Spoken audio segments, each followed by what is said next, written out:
Hello class 11 students. Now we are going to start here chapter next, that is tuples, chapter number 7. We were discussing in our last video the term was list. Now the list and tuples, both the data types are similar, but a major difference between these two: lists are mutable and tuples are immutable. Now here is a question: what do you mean by mutability? Mutability is a concept of changing the data elements at their location or memory location, you can say. That is known as mutable. Those data types which supports this facility to change their values at their place, that is known as mutable data types, and those will not support this. Those type of data types are known as immutable data types. So one of the immutable data type is tuple. A tuple is just an ordered sequence of elements of different data types. That means it is a collection of heterogeneous data elements where you can combine integer, string, float, list, or even you can take tuple inside a tuple, that is nested of tuples also. So this is the basic structure of the tuple. So how can we declare it or how can we create it? Let's see the example over here. See, we can take here any variable name. Let's suppose t, x, y, z, whatever. We are taking here tuple 1 as a variable name. Now we are using here opening brackets instead of close brackets. In list we were using there close brackets for creating a list, but if we want to create here tuple, we have to use here parenthesis, that means opening brackets here. Now every element will be separated by the comma symbol, that is separation operator. Now if we want to print here tuple 1, so let's do here tuple 1. Now its output, it's like that: 1 2 3 4 5 elements we have passed, so it will print here 5 elements. Now we can take here different kinds of data types also. Let's suppose we are taking here economics 87, accountancy, that means this is of string type. Again it's integer type, it's string type again. Now it's floating point, so it is a combination of all data types here. Now if we want to print here, so in opening brackets also again it will print like as. Now we are taking here third example. Now this time we are creating here list as an element here. Let's suppose we are taking here tuple 3 as a variable name. Here is 10, 20 and 30 the elements. At 0th index 1 second, and at 3rd index there is a list. See here we are using here close brackets. In close brackets we are passing here two another elements here, 40 and 50. So it will be treated for the tuple as a one element because this is enclosed with these close brackets. It's just a simple element here. So how many elements in this tuple here? Elements are 4. 1 2 3 and 4 elements are here, and indexing starting from 0 to 3. At the third place here is a list. Now we can do here nesting of tuples also. That means we can pass element like a tuple inside the tuple here. For example, tuple 4 we are taking as a variable here. 1 2 3 4 5 we are taking here 5 elements individual separately by comma. Now the next element, it would be itself a tuple. We are enclosed with opening parenthesis here, 10 and 20. We are taking here two elements inside it. So how can we do indexing here? 0 1 2 3 4 and 5. So indexing from 0 to 5 is here, and elements are 6 here.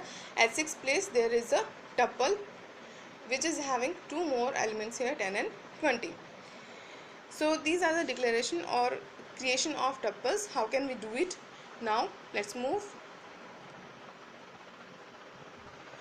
Okay, now here the same concept we are discussing here. The value without comma, it is treated as an integer. If we can't do like that, because we have to pass the separation symbol comma if we are taking here more than one element inside it, so that's obvious. Now if we pass here like as tuple 5, as we are taking here variable, another variable for the tuple 5 equal to 20. So how can we do like that? If we are doing this thing, so it will take parenthesis by default. It's not necessary that you have to pass 20 as in parenthesis here. If we skip this parenthesis here, so it would be completely okay. So it should not treat that a sequence without parenthesis treated as a tuple by default. It's by default, so we can pass like as. Now the next one is,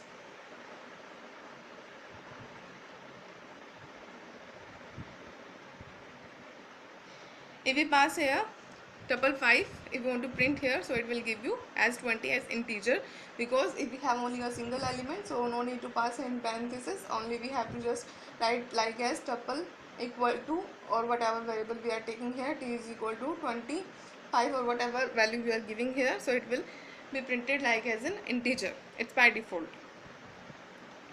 Now the next one is, what are errors here? Let's see. Let's suppose we are taking here sequence seq as a variable here.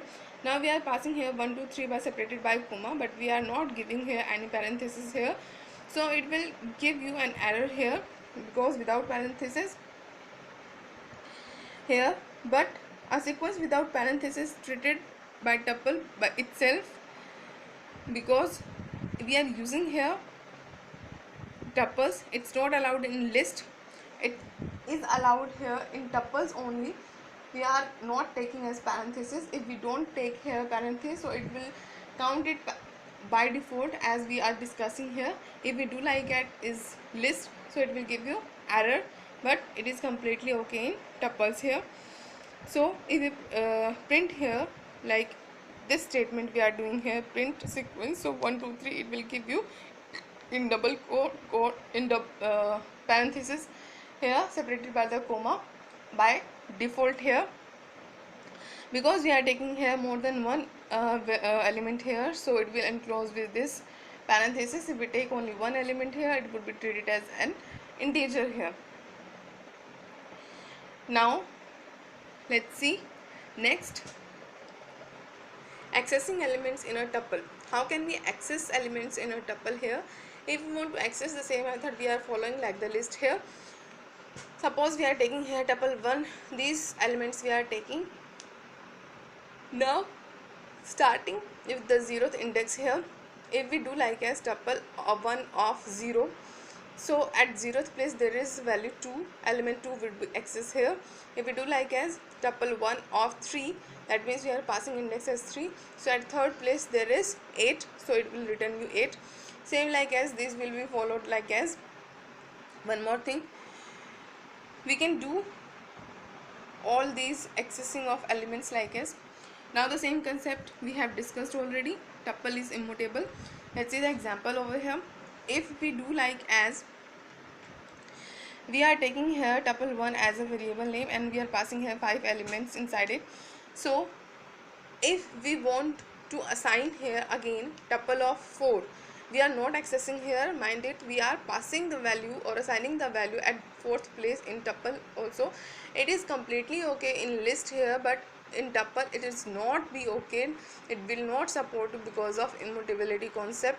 It will not be changed this 4th position's value by 10. Here we are taking at the 4th position is 5, starting from the 0th index, and the 4th position 5 will be there.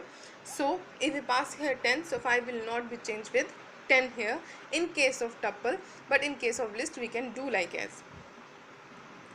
Same like as we can have here another options also. Now the next topic is tuple operations. Tuple operations, first one is concatenation, same like as list also. If we want to concatenate, that means if we want to join any two tuples here, so we have to use here this symbol of plus operator. So here is tuple 1, here is tuple 2, as we are writing here tuple 1 plus tuple 2, so elements are tuple 1 will become here at starting positions, and now these elements of the tuple 2 will be joined in the same tuple here enclosed with single parenthesis here. Now the rest we will continue in the next video.